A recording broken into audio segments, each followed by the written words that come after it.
All right, wonderful. Yeah, we already have people joining us. So yeah, we can go ahead and get started. Amazing. Hi, people. Welcome, everyone.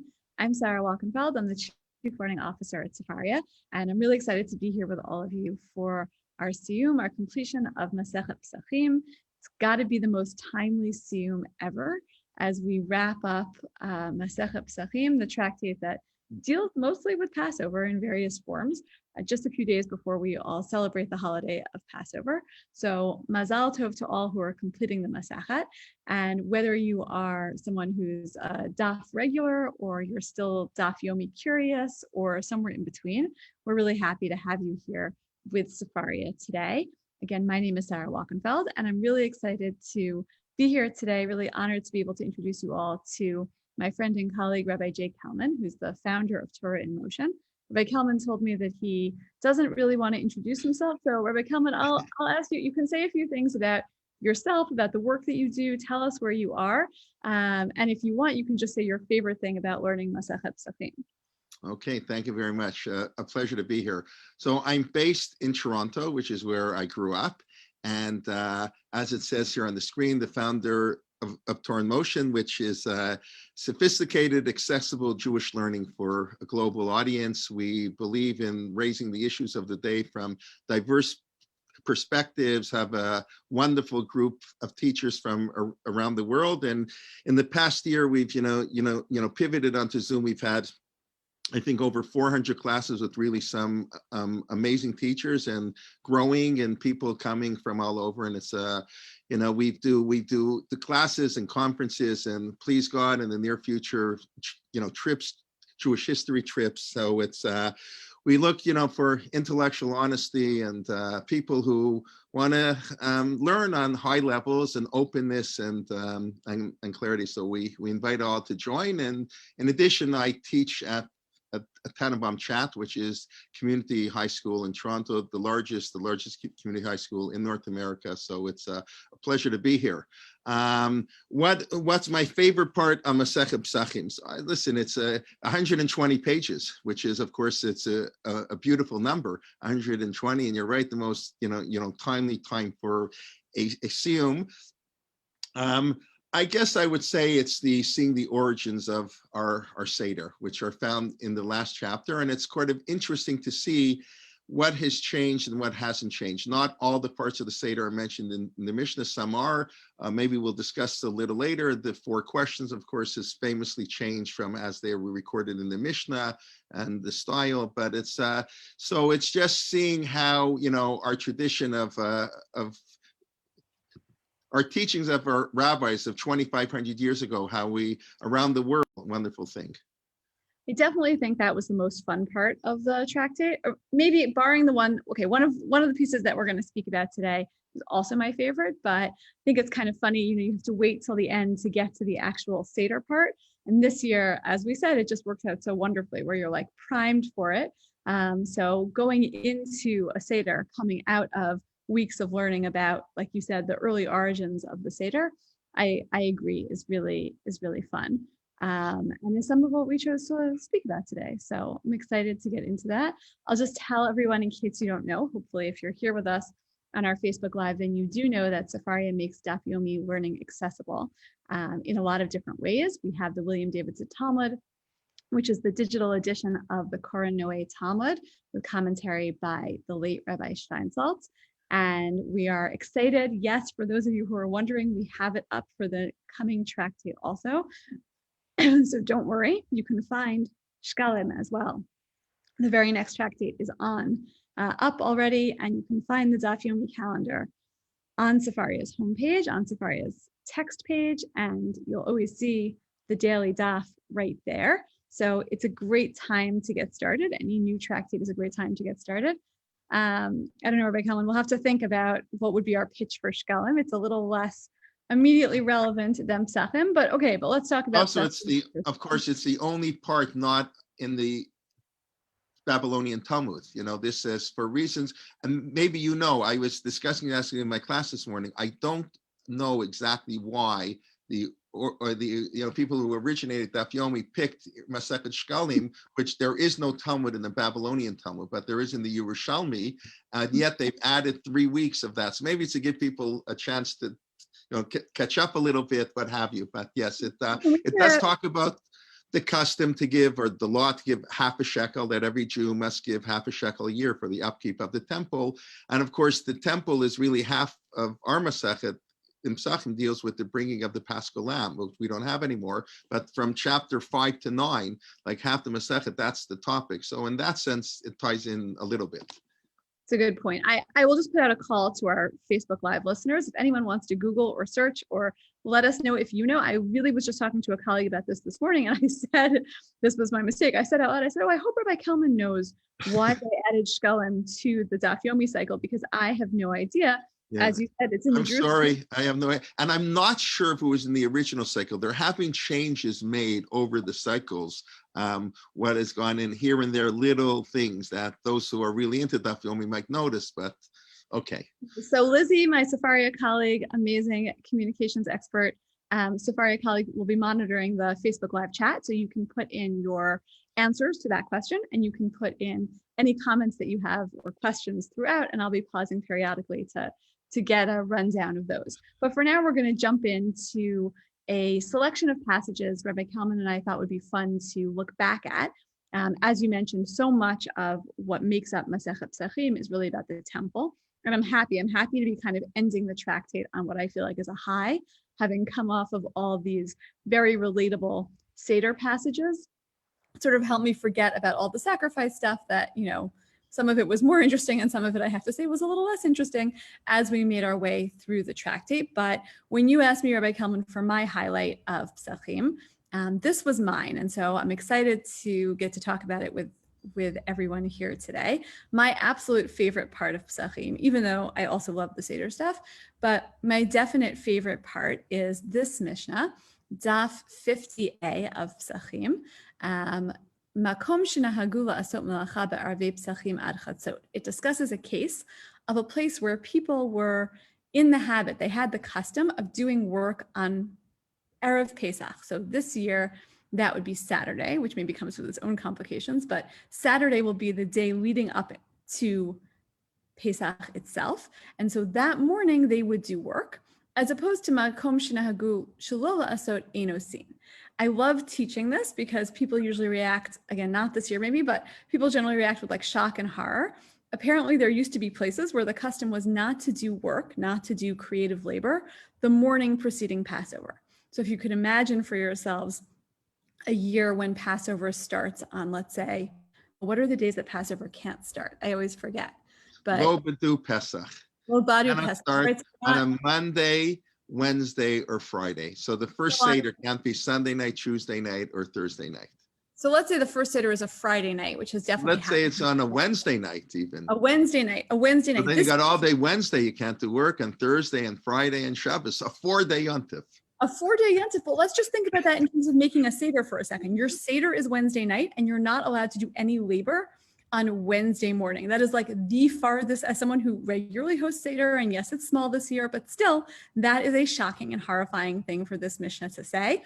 Full stop, even before you get to the rest of the discussion. So I just think that is always fascinating to contemplate.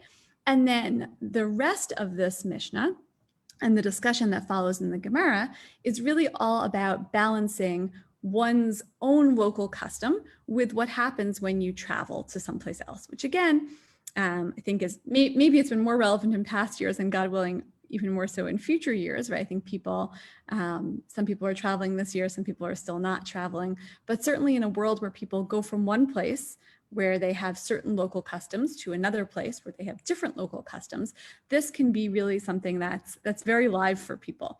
Do you follow the customs of the place that you came from or the customs of the place that you have gone to? And I think anyone who attends services or has a Seder or has any kind of ritual thing that they do in their lives, you've had the experience if you go someplace and it's not your tune or it's not your way of doing it, it's like a different feeling.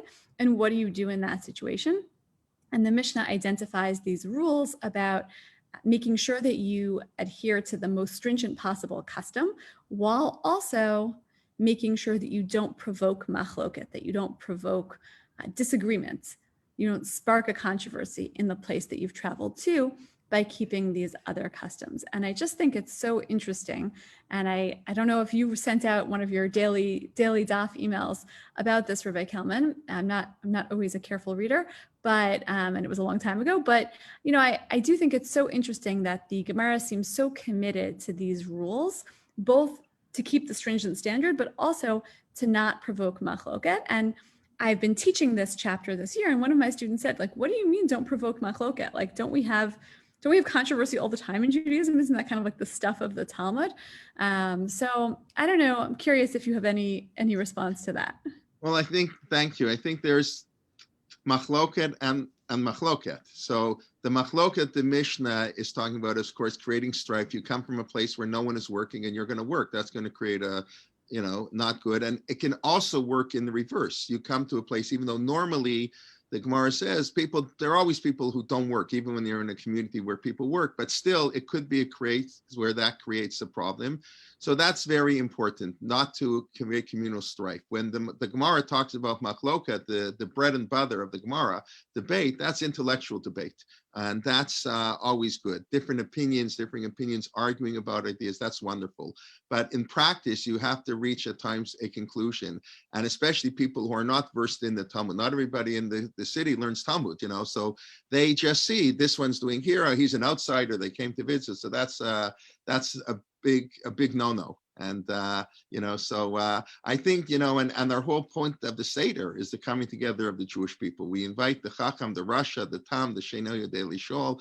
The whole point of Passover is the forming together of the Jewish people. This is when we became a nation. So I think it's interesting that this Mishnah is here, and then the entire chapter then deals with other customs unrelated to Passover, Yom Kippur, and all kinds of customs. But this is the place where the Talmud talks about the importance of customs, which are important, but they're less important than law, and they're less important in creating any argument or dissension among the people. Yeah, I first of all do think it's so interesting that this is really like the place where the Talmud mostly goes into the question of custom, because I think people do bring so many different customs to their Passover Seders. And it's something that gets handed down through families, which, by the way, also interesting that I think we tend to think of custom as something that is handed down, passed down from let's say, parents to children or grandparents to future generations. And in this part of the Talmud, it's very place-based, that your family's custom would come from your place. But I'll just say, I will be having this in mind as I think about the customs that my family observes at Seder this year. I will be thinking of, thank God I live in a place where it is the custom generally to do melacha, to do labor going into Passover. So I'm grateful for that. I wouldn't want to have to be completely ready the day before, but I'll also be thinking about the many family customs, maybe the Chicago customs that kind of influence my observance of Passover. So that is definitely my favorite part. I mean, I think we live in a world today where all the customs we come together. When you grew up in the Middle Ages, you saw your town's customs. You married locally, most likely, and even if you didn't, you moved. The people didn't go from place to place. Today, thank God, people go to Israel or even here, 85 different customs. And I think it's a beautiful thing. So, that we're exposed to so many different, customs. And as long as we can incorporate them in a peaceful way, it's a wonderful thing. So we invite you all to share your favorite Passover custom in the comments on Facebook. And we will go on to another part of Pesachim, which, Rabbi Kelman, I think this was your first answer when I asked you, what's the part of Pesachim you'd most want to teach? And it's fun because it does kind of give us a chance to, as you said, the great part of Pesachim in a sense is really at the end when we can get into the stuff of the Seder, but we don't want to forget about the beginning and everything we learned earlier. So I'm actually going to click into a side-by-side view on Sefaria so that we can look at, let's see if I do this right. This is the first Mishnah of the last chapter of Pesachim, which I'm putting side by side with the first Mishnah of the first chapter of Pesachim. Did I do that right? You did it right. Great. Okay, so I guess I was just going to point out, I think, something fascinating that the Mishnah begins with the night before. The whole Masechet is really from the night before, the checking for chametz, which you do, the night before. This year, 2 nights before because of Shabbat. Then we get to the morning of Pesach. Then we get to this afternoon, the fourth parak, or already beginning in the morning, then later on in the afternoon. Then we get the afternoon, is the bringing of the Paschal Lamb. So And in other then words, at this the night. first Mishnah, right? This first Mishnah is about the night before, and you're saying Right. So the first Mishnah is the night before, and we check for chametz, b'dikat chametz. But the Mishnah discusses, where do you check for chametz? The example the Mishnah gives is a wine cellar. You have a butler, as Rashi explains, you're eating a meal, and you tell the butler to get some wine from your personal wine cellar downstairs, and he may have some bread while he's going down, and he drops a little bit of bread. How deep is he going to go into the wine cellar? How much do you have to check? And both Beit Hillel and Beit Shammai agree you don't have to check the whole wine cellar, but they debate how much of the wine cellar you have to check. So the image of Pesachim is wealth. The image is royalty, and we know the Seder is the royal meal, and the Jewish people get their freedom. It's a time to celebrate. Even more, even if we're not royalty, on Seder night, we're all royalty. So the Mishnah begins with this notion of the wine cellar sitting back and relax. And we know the 10th chapter that begins the Seder, you can't eat so much, forget doing work, but what do you eat on Erev Pesach? We don't have time to get into that. Right? You can't eat matzah, can't eat chametz, what do you eat? Okay, there's okay, be hungry for the Seder. So that's how the Mishnah begins, you can't eat. But then it says, that you're not allowed to have less. You have to ensure that the poorest of the poor, the tamchui was for people who didn't know where their next meal was coming from. There was a kupa for people who knew for 3-4 days where they're going to eat. They didn't know where they're getting in a week. So they take regular charity. Tamchui is the poorest of the poor of the poor. And he doesn't know where his next meal is coming from. So normally in Jewish law, we're not going to give such persons such fancy food. Even on Shabbat, the Talmud says, make your Shabbat like a weekday. If you can't afford it, we don't have fancy food on Shabbat. You eat plain food on Shabbat. But Pesach night is very different. Everybody has to have the 4 cups of wine. And that harkens back to the first opening Mishnah. But it's also here we're dealing with somebody who's poor. That the Anish of Israel, the poorest of the poor, he has to lean like wealthy people, and he has to have the 4 cups of wine. And I think the message, of course, on Seder and Pesach is taking care of the needy. The first law quoted in the Shulchan Aruch, the Code of Jewish Law, is to give food to the needy, to make sure. Pesach is the whole Exodus story is to be kind to strangers, to be sensitive to others. So I think the Mishnah wants to contrast. Yeah, there's some people with a wine cellar in their house, but they have to be very concerned, and they have to giving charity is what the whole purpose here, that we have to be concerned for the others. So you have this sort of, I just find that as an interesting point, the opening Mishnah of the first and the last chapter in Pesachim. I don't know, Sarah, if you have any comments on that or I love that. I mean, I was going to make a joke when you were talking about, the butler going down to the wine cellar, that we should be so lucky. I mean, I do have some bottles of wine kind of on the floor of my basement, ready to come up for the Seder, and maybe I'll send a kid down to go get it, but that's about as good as it gets. And so I really love that you drew out that contrast. And I think that, this Mishnah for me is always such, the last Mishnah, the first Mishnah in the last parak, about not being willing to take anything less than making sure that even the poorest Jews have what they need.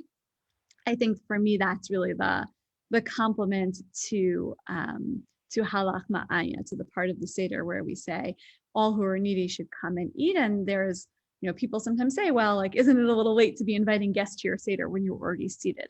But this part of the Talmud and so many others tell us, no, it's not an afterthought at the Seder that you're sitting around and you're thinking, where are the poor people? But that you're really conscious throughout. And I felt this when we did some Sefaria teaching about Purim also. So I felt about Purim this year, and I also feel about Passover, that the events of the last year and a little bit have hopefully really raised all of our awareness about the incredible amount of need in the world. It's created more need in the world and in the Jewish world as well. And for me also, that's a really important thing to be thinking about this Pesach.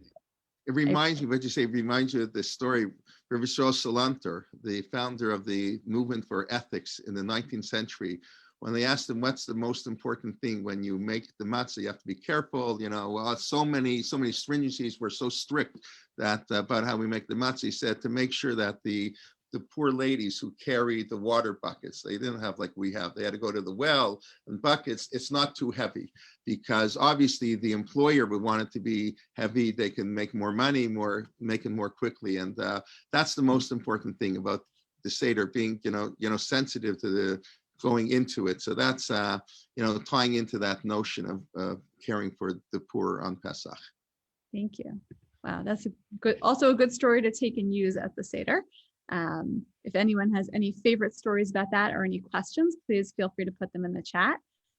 Speaking of questions, I think we'll just maybe briefly mention before we go into our Siyum, we couldn't let this pass without spending a little time on the 4 questions. As Rabbi Kelman mentioned, that's something that also comes up towards the end of the tractate. And I know about any of you, but I think that's always a highlight of our Seder time, is the asking of the 4 questions. The answering takes a long time, but the asking is fun and holds my kids' attention. So Rabbi Kelman, what did you want to share about this? So I just want to share an interesting point, 2 points. We'll see the Mishnah begins, Mazgulo Kosheni, they poured the second cup, and also the notion of royalty. You don't pour your own cup at the Pesach Seder. Somebody pours for you. And it says, V'chana ben shoel aviv, and here the son asked the father, or the child asked the father. And the Mishnah does not tell us what the son or child asked, because it doesn't matter. The whole point of the Pesach Seder is to get children interested, and whatever interests them is what has to interest the parents. And we discuss what they would like to discuss. Most people assume, V'chana ben shoel, this is when the child asks the 4 questions. But if you read the Mishnah carefully, you'll see that's not what it says in the Mishnah. The Mishnah says, and here the child asks, Ve'im ein dat beven aviv milamdo.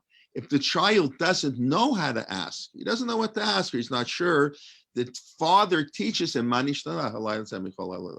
So the manishtana in the Mishnah is said by the father to what we would call the she'eino yodea lishol, to the son who doesn't know how to ask questions, manishtana. So that's sort of the formula to get going on. And of course, is that a question? Is it one question with 4 answers, 4 questions? That's a whole other idea. But to point out in the Mishnah, the notion that the manishtana is really for children who don't know how to ask, and it's the parent teaching the child. The child can ask whatever question they want. And just very, briefly, you'll notice the 3rd question is about the Paschal Lamb. We can eat all types of meat, however it's roasted or fried or cooked, it doesn't matter. And this night, the Korban Pesach had to be barbecued, had to be only roasted. And that question got replaced. And the leaning question, which was not a question in the time of the Mishnah, everybody leaned. Every night when you had a fancy meal, they ate on couches, but eventually that ceased to be every night, and that becomes the 4th question. And if you scroll down a little bit into the Gemara, but I think a little bit further, where the Gemara tells a story where it's one rabbi asks another, if what happens when you leave, when somebody does something for you, you got out freedom, but they have to give thanksgiving. He said, yes, they have to give thanksgiving. Wonderful. And he says, I don't have to say the manishtana. In other words, the manishtana was the way we do it today, which is wonderful and beautiful, and that's how our custom developed, and it's a chance for the grandparents to enjoy the 3-year-old kid, their grandchild, please God, next year, maybe for some people, if they're vaccinated this year, to ask the question. But the manishtana is not the be-all and end-all of the Seder. It's a springboard, either from the child or to the parent. That's, I think, the important point. And it can be in all kinds of areas. It's not limited to these 4 questions. And as things change historically, and we discuss current events, that's the purpose of the Seder, b'chol dor v'dor. In every generation, we have to see ourselves as if we left Egypt. So it's to discuss what's the relevance today, freedom, and so many places in the world where there isn't freedom, and we live in a harsh world, and we see it. It's the last year, as you say, has brought that out even more. So what are we going to do about it? That's the message. That's the challenge of Pesach, I think. I think that from Sefaria's perspective, this is probably the most like Sefaria part of the Seder. We're all about people asking questions and then being able to find answers and pursue their interests in Torah. And so I would say that, if the 4 questions of the Mani Shana don't really grab your interest, which I think you're right, like the Korban Pesach question, right, obviously is not relevant now. We don't have a particular way we have to cook the meat for the Seder. I think the leaning and reclining question, like I think in general, some of these questions are probably more interesting, but I think if we had to pick the 4 things that are most kind of thought-provoking for modern children about what goes on Seder night, I'm not sure these would be the foremost that would come to mind. And so I also really encourage everyone to pursue your own interests at the Seder and use Sefaria to find the materials you need to support your actual interests, whether, as you say, that's like something that goes back into the text, maybe the text of Pesachim, or whether that's something that involves pursuing the texts that feel most relevant to the challenges of our day, which you can also do with the search feature on Sefaria, but that's a different webinar. So I will leave that to Lizzie and some of my other colleagues for a different day. And maybe we'll just quickly tell the Pesachim joke, which I feel like we have to leave on a high note, and then we'll wrap up the Masechet. So fun. So this is from, I'll set it up and then you can tell the joke if you want, right, Kelman? This is from the beginning of the tractate, way back at the beginning, when, as you mentioned, they're talking about chametz that might get kind of accidentally put in the wrong place. And so there's this like extended conversation about a chulda, which the translation here is a marten. I've always heard it translated as a weasel or some kind of rodent. I'm not sure if I've ever seen a marten in real life. I'm not sure I want to. Here in Chicago, we have rats. Do you have rats in Toronto? I hope not. we distinctly have rats that live in our alleyways. So that's what I picture when I read this passage. But it's about a rodent that might drag pieces of chametz from one place to another. And so even though you've already cleaned your house for Passover, how concerned do you have to be that a rodent could have come and dragged more chametz into the place that you already checked, right? Big picture, that's kind of what's going on here without getting into the specifics. And then there's this Talmudic joke. Did I put it on here? Yeah, I think I put it at the beginning. I mean, I did write about it actually this year in my Daf Yomi piece, yeah, it's in other words, the Gemara makes a distinction between the 13th and the 14th. You have to be afraid that you check for chametz the night before, but you're going to eat in the morning breakfast, so you leave over a little bit of the chametz to have the next morning. So you have to be afraid the weasel, the animal is going to take, the chulda is going to take chametz and hide it somewhere and check again. So the Gemara says you don't have to, and then it says maybe you do have to. So they distinguish between the 13th day and the 14th day. If you do chametz at the bedika like this year, a day early, the 13th, there's chametz all over the place. People haven't finished cleaning up yet. So the chulda doesn't have to hide chametz, but on the 14th, there's not so much. So he's afraid the next day there's going to be no chametz, so he's going to hide the chametz. So the Gemara says, "V'chi chulda nevia," is chulda a prophet that they know it's the 13th, the 14th, what's going to happen the next day. And of course, chulda is a prophet. That's one of the 7 female, prophetesses that the Gemara mentions. So I think it's just a cute little, I don't know exactly a joke, but it's the Gemara doesn't comment. It's just v'chi chulda nevia, and that's how the rabbis, maybe their sense of humor is a little bit different than people's sense of humor of today, but it is kind of cute. And you have that in a few places in the Gemara, of course, v'chi chulda nevia, because that is the law. The Talmud does distinguish between the 13th and the 14th of Nisan. The Talmud says you're supposed to begin every shir with a joke. It doesn't say you're supposed to end every shir with a joke, but we reversed it, because that's the Gemara in Shabbat. Always begin with a joke. People like jokes. It gets them in a good mood. So it's good to begin, and jokes all the time are always good. But thank you. And when you're deep enough in Daf Yomi, I would say, I think you'll take any joke that comes your way. So chulda neviahi can get a big laugh. Chulda is in fact the name of a prophetess. That's hilarious when you've been, dealing with the laws of sacrifices for long enough. So, okay, great. Thank you. We will wrap up the tractate now. We're going to do just the last little bit of Pesachim Kuf Chaf Aleph. You're welcome to follow along. If you have any questions, again, I'll pause after this for a moment. So please feel free to put them in the Facebook Live chat. But we will wrap up the last piece of the Masechet now. So the Mishnah that precedes this is talking about blessings, not necessarily blessings that we make on a regular basis, blessings that have to do with sacrifices, but the question really is, can one blessing kind of subsume two experiences? Or how do we divide experiences in terms of making blessings? Rabbi Simlai equal Pidyon Haben. Rabbi Simlai, one of the rabbis of the Talmud, you can always find out more about with Sefaria's rabbinic names feature. He went to a Pidyon Haben. A Pidyon Haben is a party for a firstborn son, a party that kind of celebrates the redemption of the child, because really firstborn males belong to God. And this is right, harkens back to the 10th plague. So if you're looking ahead to your plague shtick for Seder night, this would be plague number 10. The firstborns of the Jewish people were saved. And so as a result, we go through this ceremony to redeem the firstborn son so that they don't have to go work in the temple. They can stay with their family, and there's a Kohen, a priest involved, and there's money involved. We buy back the child. I did this with my firstborn son. It's a more fun party than a bris, than a brit milah, because it takes place a little later on. And so that's the party that he was going to.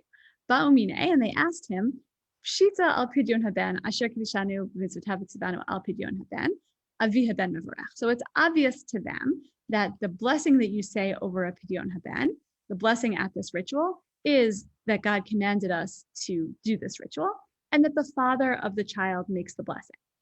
But the second blessing in this series, which is the Shahianu Blessing, the blessing that we make when we reach a momentous occasion, Shahianu v'kiyimanu v'higyanu azman hazeh. So who makes that blessing? Kohen mevarach or avi haben mevarach? Should the Kohen, the priest who's taking part in this ritual, make that blessing, or should the father of the child say the blessing? Kohen mevarach. Maybe we should say that the priest is the one who should make the blessing, because the priest is going to get the money for the baby. The priest is getting the hana'ah, the enjoyment out of this ritual. Or maybe it's the father of the child who should make the blessing, because they're the one actually doing the mitzvah in this moment. They're fulfilling this commandment to redeem the child. Lo hava biyadeh, and Rabbi Simlai didn't know. It's always good, right, Rabbi Kelman, you would agree, I think, to admit, when your student asks you a question, you don't know the answer, you should say, I don't know. So I always like this in the Gemara, when they're just like straight up, nope, I don't know. And so he goes to the Beit Midrash, Atashal Beit Midrasha, as one does. He goes to the local Beit Midrash, Amrule, and they say to him, Avi haben mevarech shayim. It's actually the father of the child who makes both blessings. The Hilchata Avi haben mevarech shayim. And as a bonus, you don't always get this in the Talmud. The Talmud actually tells you this is the halacha, this is how the practice should be, that the father makes both blessings. And then we say, Hajjan alach arvei Pesachim, uslika lamasechet Pesachim. We're honored, we're happy, we're excited to have finished the chapter, Arvei Pesachim, as well as the entire Tractate of Pesachim. So we'll recite just a little bit of the Hajjan. Lizzie, are there any questions, anything we should note coming in that we should pause for? If I may, I would add, it's a beautiful way how we end with a Shechianu. The Masechet ends with the bracha of Shahianu. Shahianu v'kiyimanu v'higanu l'zman hazeh. And especially this year, I think the bracha takes on extra meaning. And I think people get a vaccine. Many people have ruled you should make a Shahianu when you get a vaccine. It's a momentous occasion that we're here for Pesach, and how the Masechet ends with that, I think, is really just also another very appropriate idea. Yeah, absolutely. Definitely. So shouting out to all of our wonderful viewers on Facebook Live, thank you for being here with us. We had some fun engagement around the joke and around critters of various kinds. I do have one question kind of tracking back. Would now be a good time to ask that? Okay, great. So we have a question. What is the meaning of performing Malacha on Erev Pesach this year when it falls on Shabbat? It's a good question. I mean, I think that to answer within the context of the Mishnah, and Rabbi Kelman, you can add anything you want, but I think the Mishnah would assume that this is a year where it wouldn't really apply, because you would not be performing Malacha, right? In the Mishnah's view anyway, you wouldn't be doing work, all of Saturday. So the morning of wouldn't make a difference.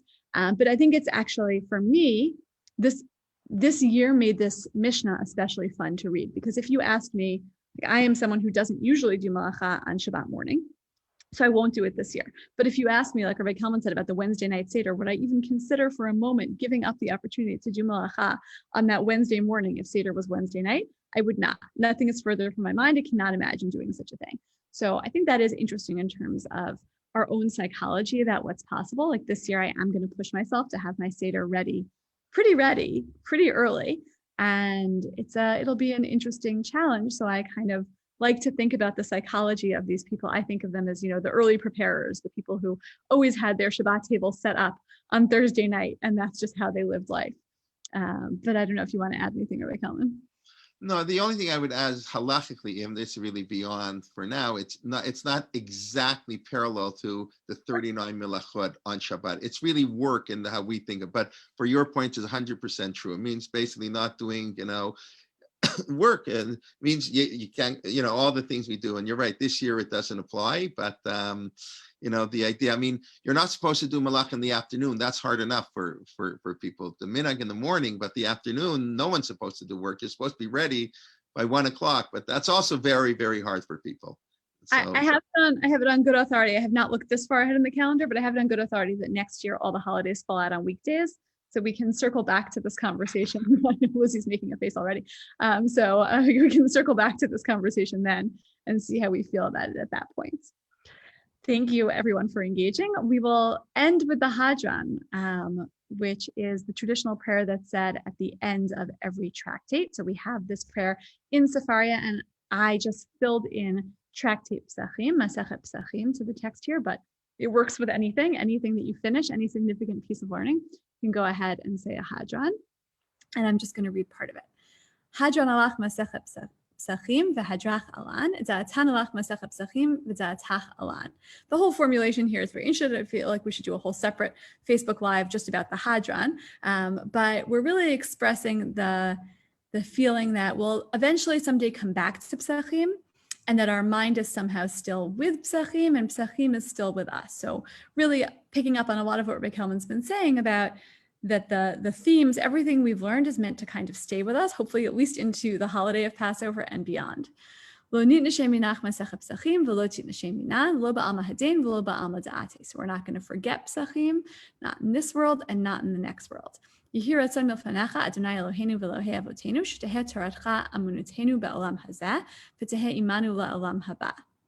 And then we get this list of rabbis: Chanina bar Papa, Rami bar Papa, Nachman bar Papa, Achai bar Papa, Abba bar Papa, Rafram bar Papa, Rachish bar Papa, Surchav bar Papa, Ada bar Papa, Daru bar Papa.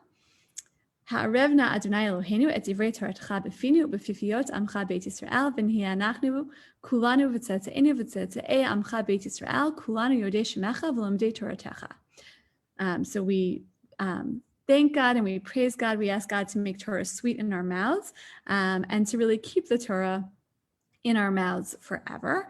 And wrapping up with a few psukim. Me'oivai techakmeni mitzvotecha ki la'olam hili yihili bi tamim bechukecha leman lo avosh la'olam lo ashkach bikudecha ki vamchi tani baruch atah Adonai lamdeni chukecha amen amen selah va'ed. We say amen to all of the blessings that come with learning Masechet Pesachim and completing Masechet Pesachim. If you're looking for a really good short Masechet, I just want to say that Shkalim is very brief. I was looking at it today, and I don't know, whatever, Rabbi Kelman, I don't know how many emails you're going to send out over Pesach, but I feel like you have to get on Shkalim right away in order to not miss it, right? 3 weeks. That's 3 weeks. So we hope that you'll all join us back here on Facebook Live in 3 weeks, approximately, when we, God willing, finish Masechet Shkalim, which, as was pointed out, has a whole different vibe since it comes from the Yerushalmi, the Jerusalem Talmud. But for now, enjoy this moment of finishing, of completion. And I thank Rabbi Kelman again for joining us today from Torah in Motion. And Mazal Tov to all. And hope to see you all on Sefaria learning Daf Yomi along with us. And thank you, Lizzie. Thank you. Bye-bye, everybody. Chag Sameach. Chag Sameach. Chag Kasher Sameach, everybody.